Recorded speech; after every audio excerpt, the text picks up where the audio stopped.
আপনি বিপদে পড়েছেন, আপনি আল্লাহর কাছে দোয়া করবেন, আপনি নিজে দোয়া ইউনুস পড়বেন, আল্লাহর কাছে হাওমাও করে কানবেন।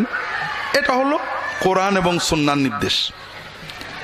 আর সমাজের প্রচলন যে আপনি আমাদের মাদ্রাসা আল ফারুকে বা আসুন্না সেন্টারে চলে আসবেন, আসুন্না মার্কাজুস সুন্নাহ ট্রাস্টে চলে আসবেন, আমাদেরকে 2,000, 2,50,000 টাকা দিয়ে দেবেন, আমরা আপনার জন্য দোয়া ইউনুস খতম করে দেব। আপনার জন্য সহজ কোনটে আর আমাদের জন্য স্বার্থ কোনটে? আপনি কি বিষয়টা বোঝেননি? আপনি হয়তো মনে করবেন আমরা গুনাহগার, আমরা রাখলে তো আল্লাহ শুনবে না। এটাই হলো সকল শিরক কুফুরের মূল। আমরা একটু বোঝার চেষ্টা করি। একটা ছোট্ট বাচ্চা আছে, মা বদরাগী। আচ্ছা বলেন তো, বাচ্চাদেরকে সবচেয়ে বেশি মারে মা, বাবা, খালা, দাদি, ফুফু না বোন? হ্যাঁ, তার মানে সবচেয়ে বাচ্চাদেরকে অপছন্দ করে মা, ঠিক না? হ্যাঁ হ্যাঁ, নানি মারে না, দাদি মারে না, বোনেরা মারলেও 1টা গাল দেয়, বাপ মাঝে সাঝে, আর মা সব সময়। তো যেহেতু মা সব সময় মারে, একটা বুদ্ধিমান ছেলে চিন্তা করলো আমার মার চেয়ে খারাপ দুনিয়াতে কেউ নেই। অথবা চিন্তা করলো মা আমার খুব ভালো, আসলে সন্দেহ নেই, তো মাটা খুব বদরাগী, মা আমার কথা শুনবে না, বুঝেছি, রাগ করেছে। ওর যখনই কোনো কিছু দরকার হয় ও সঙ্গে সঙ্গে দাদির কাছে যায়, অথবা বড় আপুর কাছে যায়, অথবা আব্বুর কাছে যায়, যে আব্বু মার বলে দাও একটু দুধ খাবো, কি ভাত খাবো, কি বাথরুমে যাব। দাদি অথবা আপা অথবা আব্বা বলে দেয়। এইরকম ছেলেকে মা কি পছন্দ করে না অপছন্দ করে? পছন্দ করে। হ্যাঁ, যে ছেলে নিজের মনের কষ্ট, ব্যথা, বেদনা মায়ের কাছে না বলে অন্যের কাছে যে বলে, তার মাধ্যমে মাকে বলে, মা কি ওই সন্তানকে ভালোবাসে না বিরক্ত হয়? যদি কোনো সন্দেহ থাকে বাড়ি যেয়ে মায়ের কাছে বা বউয়ের কাছে জিজ্ঞেস করে দেখেন। মায়ের মাতৃত্বের দাবি হলো যে সন্তান তার কথা সবচেয়ে আগে কাকে বলবে? মাকে বলবে। যে সন্তান মাকে না বলে আগে অন্য কাউকে বলে, সে মায়ের মাতৃত্বকে অপমান করে। বুঝতে পারেননি? আমাদের রব রব্বুল আলামিন, আল্লাহর রুবুবিয়তের দাবি হলো যে আমার সকল কথা প্রথমে কাকে বলবো? কোন বান্দা যদি বিপদে আপদে তার কথা আল্লাহকে না বলে অন্যের কাছে বলে, আল্লাহর রুবুবিয়তকে অপমান করে। কথা বোঝেন? যদি কেউ মনে করে মা বদরাগী, মা আমার কথা শুনবে না, আরেকজনকে দিয়ে বলায়, রাত দিন কিছু হলেই খালি বাপের দিয়ে দাদির দিয়ে বলায়, ওই ছেলেকে মা দেখতে পারে না, বিরক্ত হয়। কারণ ও মাকে পরিবারের সামনে অপমান করেছে। ঠিক না ভাই? যে ছেলে, যে বান্দা বিপদে আপদে কষ্টে আল্লাহর কাছে না চেয়ে অন্যর দিয়ে আল্লাহর কাছে চাওয়াই, ওই বান্দাকেও আল্লাহ দেখতে পারে না। সে আল্লাহ রুবুবিয়তকে অপমান করেছে। আল্লাহ কাফেরের দোয়া শুনে আল্লাহ কোরআনে বলছে, কুল মা ইয়া'বাউ বিকুম রাব্বি লাউলা দুআউকুম। তোমরা আল্লাহর কাছে দোয়া করো, এই জন্য তোমাদের আল্লাহ এখন ধ্বংস করেনি, নাই ধ্বংস করে দিত। কাফের আবু জেহেলকে বলছে, আর আল্লাহ আমার দোয়া শুনবে না। দ্বিতীয় কথা হলো, আমরা আল্লাহ তাআলার কাছে দোয়া করব, আল্লাহ ব্যবস্থা দিলেন সরাসরি দোয়া করব, চাইব। আমরা নিয়ম করলাম হুজুরদের মাধ্যমে চাইব। আরো মজার ব্যাপার দেখেন, আপনি বিপদে পড়েছেন, আর বিপদে পড়লে হাদিস শরীফে সহিহ হাদিস আসছে, দোয়া ইউনুস পড়ে আল্লাহর কাছে চাইলে আল্লাহ কবুল করে। দোয়া ইউনুস মানে কি? লা ইলাহা ইল্লা আনতা সুবহানাকা ইন্নী কুনতু মিনাজ জালিমিন। লা ইলাহা ইল্লা আনতা, আল্লাহ তুমি ছাড়া কোনো মাবুদ নেই।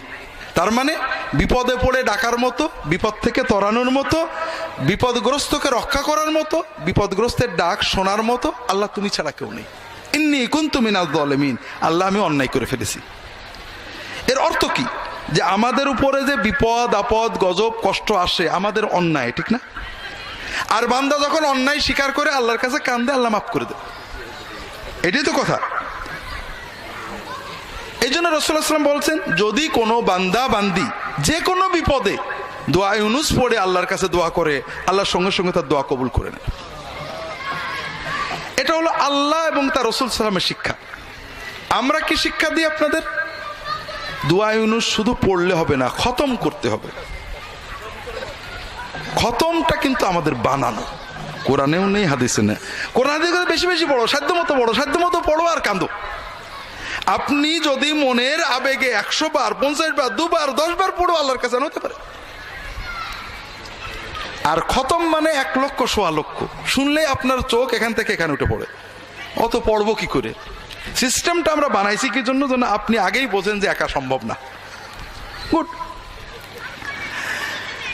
এরপরে আপনাদেরকে বললাম যে আপনি হবেন না, আপনি অন্তত 40 জন আলেমকে ডাকতে হবে। অনেক এলাকায় আছে, জানি না আমাদের ঝিনাইদহে আছে কিনা। আমরা ছোটবেলায় খতমে গেছি, গুণাগুন্তির বিষয় জানি না। তবে চট্টগ্রাম বিভিন্ন জায়গায় আমরা শুনেছি নিয়ম হলো 40 জন আলেমকে ডাকতে হবে। তো 40 জন আলেম আসবেন, তারা দোয়া করবেন। আপনারা লক্ষ্য করেছেন কিনা, আমি নিজে দেখছি, যখন কোনো বাড়িতে আমরা খতমের জন্য যাই অথবা পিতামাতার দোয়ার জন্য যাই, বাড়ির যারা মানুষ তারা কিন্তু কেউ দোয়ায় শরীক হয় না। খেয়াল করেছেন? রান্না বাড়া, খাওয়া দাওয়া, কথাবার্তা, মেহমানদারি, দোয়ায় কিন্তু তারা আসে না কেউ। কারণ তারা বোঝে এত টাকা খরচ করে হুজুরদের দোয়া করছে, আবার আমরা কি দোয়া করব? ঠিক না? তাহলে আমরা 40 জন আলেম সবাই বলছি আল্লাহ আমি জালেম, ইন্নী কুনতু মিনাজ জালিম, আল্লাহ আমি জালেম, আল্লাহ আমি জালেম, আল্লাহ আমি জালেম। আর আপনি বাড়িওয়ালা একমাত্র আলেম যে নিজেকে জালেম বলে স্বীকার করছে না। এটাই তো কথা। আচ্ছা, বিপদটা আসছে কার? আপনার। কার অন্যায় আসছে? আপনার। আর আমরা 40 জন হুজুর বললাম আমি জালেম, আমি জালেম, আপনি একবারও স্বীকার করলেন না। তাই বিপদ কোন যাই। কিন্তু আলহামদুলিল্লাহ আমাদের খাওয়াও হবে, টাকাও হবে, আপনার কিছু হোক আর না হোক। তো এই জন্য এটা আমাদের সিস্টেমটা আপনার উপযোগী না। আর আল্লাহ এবং তার রাসূল সাল্লাল্লাহু আলাইহি ওয়াসাল্লাম যেটা দিয়েছেন সেটা আপনার উপযোগী। এতে আপনার আরেকটা লাভ আছে। এটা আমার যে অনেকগুলো ঘটনা আছে আমার জীবনের। একটা ঘটনা আমি বারবারই বলি, যারা অনলাইনে আমার লেকচার শোনেন তারা অনেকে রিপিটেডলি শোনেন, কিন্তু সবাই তো আর অনলাইন শোনেন না। এজন্য বলি আপনাদের অনুভবের জন্য, যে আমরা অনেক সময় আল্লাহ তাআলার কাছে দোয়া করার মজাটা বুঝি না। আমি যখন ইসলামিক টিভিতে কাজ করি, আমি কোন কোন বারে লাইভ করতাম সবাই জানে। আর লাইভ স্টুডিওতে ঢোকার অন্তত 1 ঘন্টা আগে পৌঁছে দিতে হয় টিভিতে। তো সম্ভবত একদিন মঙ্গলবারে স্টুডিওতে যাওয়ার আগে বসে আছি রেডি হয়ে, হঠাৎ 2 জন আসছেন, যতটুকু মনে আছে, যে স্যার আমাদের বাড়ি ঢাকাতে বিজয়নগরে, একটা বিপদে পড়ে আসলাম, আমার কিছু জমি আছে বিজয়নগরে, জমির দলিলগুলো একজন ডেভেলপারকে দিছিলাম, কয়েক কোটি টাকার সম্পত্তি, সেখানে হাই রাইজ বিল্ডিং করার জন্য। এখন ডেভেলপার জমির দলিল ফেরতও দিচ্ছে না, এগ্রিমেন্টও করছে না, টাকাও দিচ্ছে না। আর এরা তো বড় বড় কোম্পানি অনেক সন্ত্রাসী পোষে, আমার পক্ষে দলিল বের করার ক্ষমতা নেই। আমি খুব দুশ্চিন্তায় আছি, খুবই মনোকষ্টে, টেনশনে আছি। অনেকেই বলছে অমকের কাছে যাও, জেন দিয়ে বের করে দেবে, অমকের কাছে যাও, তদবিরে হয়ে যাবে। তবে আপনারা ইসলামিক টিভিতে বলেন যে তদবির বা জেন দিয়ে এগুলো করলে ইমান থাকে না, তাই আপনার কাছে আসছি। আমার যদি কোনো সুন্নাত সম্মত ব্যবস্থা আপনি বলতেন, আমল তদবির, তাহলে দেখেন ভাই এই ধরনের কোনো আমল তদবির তো জানা নেই, তবে আল্লাহর কাছে চাইলে তো আল্লাহ দেন। মানুষের বিপদ থেকে রক্ষা পাওয়ার জন্য, মানুষের জুলুম থেকে বাঁচার জন্য রাসূলুল্লাহ সাল্লাল্লাহু আলাইহি ওয়াসাল্লাম কিছু দোয়া শিখিয়েছেন, সুন্নত দোয়া।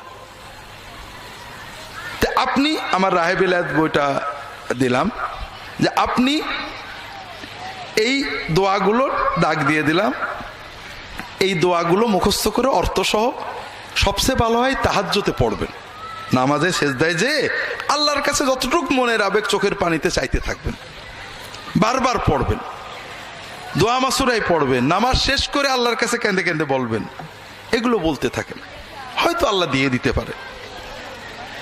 এরপরে বিষয়টা মূলত আমি ভুলেই গেছি। মাসখানেক সম্ভবত পরে এসে ওই ভদ্রলোক আসছেন, বলে স্যার একটা সুখবর, কোনো বলা নেই কওয়া নেই, ওই লোকটা আমার বাড়ির দরজায় এসে বেল দিয়ে আমার ওই দলিলগুলো দিয়ে চলে গেল। তাহলে আলহামদুলিল্লাহ, মাশাআল্লাহ, আল্লাহর দয়া, আপনার সুন্নত দোয়া দিয়ে আল্লাহর কাছে দোয়া করেছেন, আল্লাহ কবুল করেছেন। তো না স্যার, তারপরে আমার মনটা খারাপ। কেন? যে আমি গত 1 মাস আপনার কথা মতো তাহাজ্জুদ পড়ছিলাম, আর তাহাজ্জুদের সেজদায় দোয়াগুলো পড়তাম, তে খুব শান্তি পাচ্ছিলাম, মনটা এত ভালো লাগতো। এখন আমার মনে হচ্ছে যদি আরো 6 মাস পরে আমার দলিলটা দিত তাহলেই ভালো হতো। কথা বুঝতে পারেননি? আল্লাহু আকবার। আপনি দলিলও পেয়েছেন, আল্লাহর ওলিও হয়ে গেছেন, আপনি আল্লাহর সাথে মহব্বতের প্রেমের মজা পেয়ে গেছেন, আপনি সব পেয়েছেন, ঠিক না? কিন্তু আপনি আমার কাছে এসে বসে থাকতেন, তাবিজ একটা নিয়ে যেতেন, আমার কাছে 1 লাখ টাকা দিয়ে যেতেন, আমি জেন চালান দেওয়ার কথা বলতাম, আপনি কিছুই পেতেন না। জিকির মাহফিল করা, 1.25 লক্ষ বার তসবিহ খতম করা, আলেম সাহেবদের দ্বারা কোরআন খতম করানো, দল বলে যাই হোক দলবদ্ধ মোনাজাত করা, এইগুলি ব্যাপারে কোরআন হাদিসে কি আছে? আসলে কোনো খতম, আমি তো কোরআন খতম করব কি জন্য? কোরআনটা রিভাইজ দেওয়ার জন্য, এই সিস্টেম। কোরআন খতম দিয়ে মজুরি দেওয়ার জন্য না। কোরআন মজুরির উপরে, মজুরি ভিত্তিক কোরআন খতম, এটা ইসলাম খতম করার নামান্তর, ইসলাম নষ্ট করা। কোরআন খতম আমি অন্য স্বার্থে করব, দুনিয়াবী স্বার্থে না। আমি আখিরাতের স্বার্থে কোরআন খতম, কোরআন রিভাইজ দেওয়ার জন্য, আল্লাহর কালাম আদ্যপন্ত পড়বো, বুঝবো, জানবো, এই জন্য কোরআন খতম। আমি পারিশ্রমিক নেওয়ার জন্য, এটা হারাম, এটা বিদআত। এটা অন্য যত খতম, ওই খতমে ইউনুস এটাও নয়। দোয়াটা আছে, কিন্তু খতমে ইউনুস 1 লক্ষ বার, এটা কে বললো? এগুলো প্রক্রিয়া কোথা থেকে আসলো?